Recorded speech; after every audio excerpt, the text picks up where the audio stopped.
আসসালামু আলাইকুম প্রিয় দর্শক, আমি রুনা আক্তার। প্রথমেই থাকছে আজকের খবরের বিশেষ বিশেষ অংশের শিরোনাম। প্রথমেই জানিয়ে দিব, গোপন আস্থানা থেকে অবশেষে যৌথ বাহিনীর অভিযানে সেনাবাহিনী হাতে আটক খুনি ফয়সাল। দীর্ঘদিন আত্মগোপনে থাকা এই নামটি নিয়ে যে রহস্য ঘনীভূত হচ্ছিল, অবশেষে তার অবসান। এরপর জানাবো সেনাপ্রধানের নীরব কিন্তু গভীর প্রস্তুতি। নির্বাচন নিয়ে নেওয়া এমন এক সিদ্ধান্ত যার অভিঘাতে কেঁপে উঠেছে পুরো রাজনৈতিক অঙ্গন। চরম হতাশায় বিএনপি, ক্ষমতার সমীকরণে হঠাৎ করে সামনে জামায়াত। সবশেষে দেখবেন প্রাথমিক জিজ্ঞাসাবাদে হাদি হত্যার মাস্টারমাইন্ড সম্পর্কে চাঞ্চল্যকর তথ্য ফাঁস করলেন শুটার ফয়সাল করিম মাসুদ, যে তথ্য নতুন করে নাড়িয়ে দেবে দেশের ক্ষমতার কেন্দ্র। এরপর থাকছে হাদি হত্যার নির্দেশদাতা হিসেবে ফেঁসে যাচ্ছে বিএনপির বিতর্কিত নেতা মির্জা আব্বাস।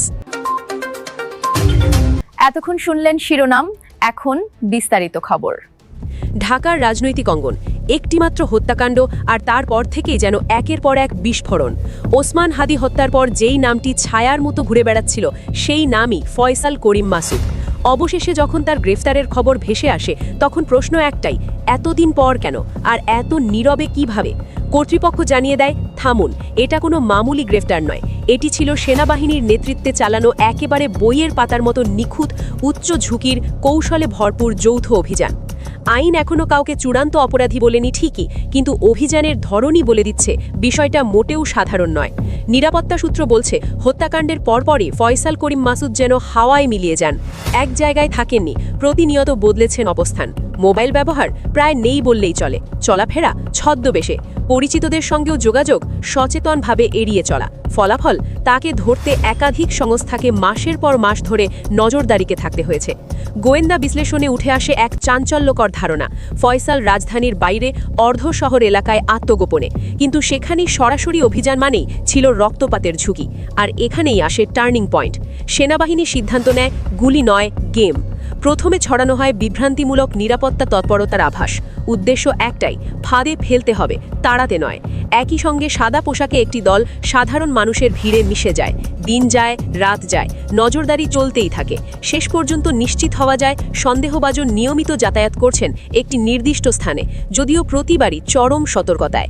তারপর আসে সেই দিন, ভোরের আলো ফোটার আগেই সেনাবাহিনীর বিশেষ ইউনিট নীরবে ঘিরে ফেলে পুরো এলাকা। কোনো সাইরেন নেই, কোনো ধাওয়া নেই, নেই অস্ত্রের ঝনঝনানি। বদলে বেছে নেওয়া হয় সবচেয়ে বিপজ্জনক অস্ত্র, মনস্তত্ত্ব। ফয়সালের সঙ্গে যোগাযোগ আছে এমন একজন পরিচিতের মাধ্যমে দেওয়া হয় একেবারেই নিরীহ সাক্ষাতের প্রস্তাব, কিন্তু সেই নিরীহ জায়গার চারপাশে তখন অদৃশ্য এক শক্তি নিরাপত্তা বলয়। সাধারণ মানুষের যেন একটুকু ক্ষতিও না হয়, সেই হিসেব কষেই সাজানো সবকিছু।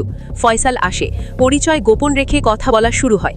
সময় গড়ায়, সে বুঝতেই পারেনি চারপাশের বৃত্তটা ক্রমেই ছোট হচ্ছে, আর ঠিক সেই মুহূর্তে চারদিক থেকে ঘিরে ধরে তাকে পুরোপুরি নিয়ন্ত্রণে নেওয়া হয়। না গুলি, না চিৎকার, না অক্তপাত। এমন নিখুঁত অপারেশন যে অনেকেই পরে জেনেছে কিছু একটা ঘটেছিল। নিরাপত্তা বাহিনীর বক্তব্য স্পষ্ট, রক্ত না ঝরিয়েই পরিস্থিতি নিয়ন্ত্রণ করাই ছিল একমাত্র লক্ষ্য। গ্রেফতারের পর ফয়সাল করিম মাসুদকে সেনাবাহিনীর তত্ত্বাবধানে প্রাথমিক জিজ্ঞাসাবাদে রাখা হয়। এরপর শুরু হয় আইন শৃঙ্খলা বাহিনীর কাছে হস্তান্তরের প্রক্রিয়া। কিন্তু দর্শক, এখানেই কি গল্প শেষ? না, এখান থেকেই শুরু হয় আসল ঝড়। হঠাৎ সামনে আসে আরেকটি সূত্র।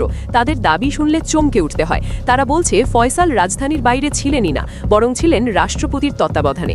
এত গোপনীয়তা, এত নাটক, সব নাকি রাষ্ট্রপতিকে আড়াল করতেই। আর রাজধানীর বাইরে গ্রেফতার একটি সাজানো গল্প। এই দাবির পর মুহূর্তেই রাজনৈতিক অঙ্গনে নেমে আসে তীব্র কম্পন। পরিস্থিতির গুরুত্ব বুঝে অন্তর্বর্তীকালীন সরকারের প্রধান উপদেষ্টা ডক্টর মোহাম্মদ ইউনুস সরাসরি প্রশ্ন ছুড়ে দেন রাষ্ট্রপতির দিকে। তার কণ্ঠে ছিল ক্ষোভ, ছিল বিস্ময়। তিনি বলেন, আমি সারা জীবন শান্তি আর ন্যায়ের কথা বলেছি, কিন্তু আমার সরকার কি তবে খুনিদের আশ্রয়স্থল? আপনার সরকারি বাসভবনে যদি খুনি ফয়সাল থেকে থাকে, এটা কি নিছক কাকতাল?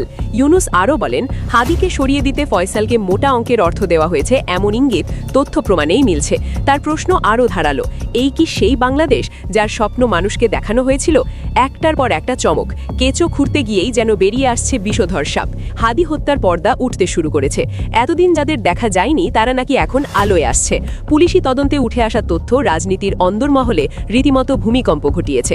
হত্যার মাস্টারমাইন্ড হিসেবে একের পর এক হাই প্রোফাইল নাম সামনে আসছে, আর সবচেয়ে বড় ধাক্কা রাষ্ট্রপতির নাম। তদন্ত সংশ্লিষ্ট সূত্র বলছে এটি কোনো একক ঘটনা নয়, এটি বহু দূর পর্যন্ত বিস্তৃত একটি গভীর ষড়যন্ত্র। সিসিটিভি ফুটেজ, কল রেকর্ড, আসামিদের জবানবন্দি সবই ইঙ্গিত করছে একটি নির্দিষ্ট মহলের দিকে। হত্যার আগে ও পরে বড় অঙ্কের সন্দেহজনক লেনদেনের তথ্য সামনে এসেছে, আর সেই অর্থের সূত্র ধরতেই গোয়েন্দাদের রাডারে আসে রাষ্ট্রপতির নাম, এমনটাই দাবি।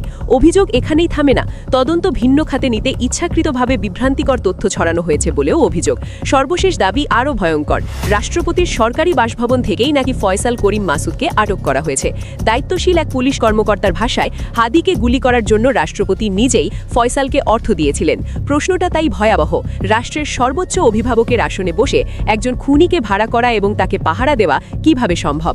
ওসমান হাদির হত্যাকাণ্ড এখন আর শুধু একটি খুন নয়, এটি হয়ে উঠেছে ক্ষমতা, ভয় আর বিশ্বাসঘাতকতার এক অন্ধকার অধ্যায়। যে সন্দেহকে এতদিন গুজব বলে উড়িয়ে দেওয়া হয়েছিল, সেখানেই লুকিয়েছিল সবচেয়ে বড় সত্য। আর সেই সত্যের কাছাকাছি পৌঁছতেই এখন নড়ে চড়ে বসেছে ইউনুস প্রশাসন। রাজনৈতিক অন্দরমহলে চাপা উত্তেজনা স্পষ্ট। মোহাম্মদ ইউনুস, রাষ্ট্রপতি ও সেনাপ্রধান ওয়াকারুজ্জামানের সম্পর্ক নিয়েও চলছে ফিসফাস, যার ছায়া পড়ছে তদন্তের উপর। একসময় বলা হয়েছিল ফয়সাল ভারতে পালিয়েছে, কিন্তু আশ্চর্যের বিষয়, প্রশাসন কখনোই তা চূড়ান্তভাবে বলেনি, বরং ডিজিএফআই এর অনুসন্ধানে উঠে আসছে আরও ভয়ঙ্কর ইঙ্গিত, এমন শক্তির নাম যার ছায়া নাকি আরও অনেক ওপরে। তদন্ত সংশ্লিষ্টরা বলছেন, ফয়সাল যদি জীবিত থাকে তবে ফাঁস হয়ে যেতে পারে সেই নাম যে দাবার বর্ডে বসে পুরো খেলাটা নিয়ন্ত্রণ করেছে। সেই মাস্টারমাইন্ড সামনে এলে কেঁপে উঠবে বহু শক্তভিত। সবচেয়ে বড় প্রশ্ন, ওসমান হাদির সঙ্গে রাষ্ট্রপতি ও সেনাপ্রধানের সম্পর্কই বা কী ছিল? হাদি এমন কি জানতেন যার জন্য তাকে সরিয়ে দেওয়াই একমাত্র সমাধান হয়ে দাঁড়ায়? জনগণের ট্যাক্সের টাকায় চালিত রাষ্ট্রযন্ত্র যদি খুনিদের ঢাল হয়ে দাঁড়ায়, তবে সেই পদের বৈধতা নিয়ে প্রশ্ন উঠবেই। আজ মানুষের কণ্ঠ একটাই, হাদির রক্ত বিচার চায়। প্রিয় দর্শক, আপনারাও যদি ওসমান হাদি হত্যার মূল হোতাদের বিচারের দাবি জানাতে চান, কমেন্টে লিখুন হাদি হত্যার বিচার চাই। এদিকে মনোনয়ন না পেয়ে যেন এক প্রকার বিএনপির শত্রুতে পরিণত হয়েছেন বিএনপি থেকে সদ্য বহিষ্কৃত রুমিন ফারহানা।